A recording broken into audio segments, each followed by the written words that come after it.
পবিত্র ঈদুল আজহা উপলক্ষে বুধবার দুপুরে দৌলত খান উত্তরমাথা বিএনপির কার্যালয়ে ভোলা ২ আসনের মাননীয় সংসদ সদস্য দানবীর আলহাজ হাফিজ ইব্রাহিম এমপির ঐচ্ছিক তহবিল থেকে অসহায় ও দুস্থ মানুষের মাঝে নগদ অর্থ বিতরণ করা হয়।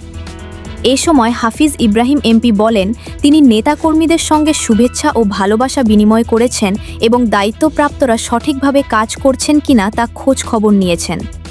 পাশাপাশি বাকি কার্যক্রম সুষ্ঠুভাবে সম্পন্ন করার জন্য সংশ্লিষ্টদের প্রয়োজনীয় নির্দেশনাও দেন। ঈদের আগে নেতার পক্ষ থেকে নগদ সহায়তা পেয়ে অসহায় পরিবারগুলোর মুখে হাসি ফুটে ওঠে।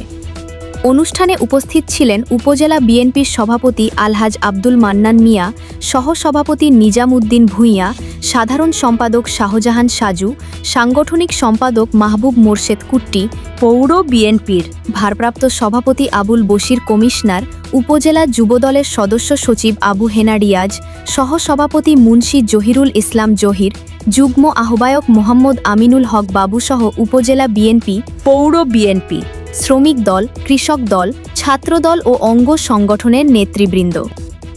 আমার নেতা কর্মীদের মাঝে এই ঈদের শুভেচ্ছা ভালোবাসা বন্টন হয়েছে, সঠিক মতো হয়েছে কিনা সেগুলি খবর নিলাম।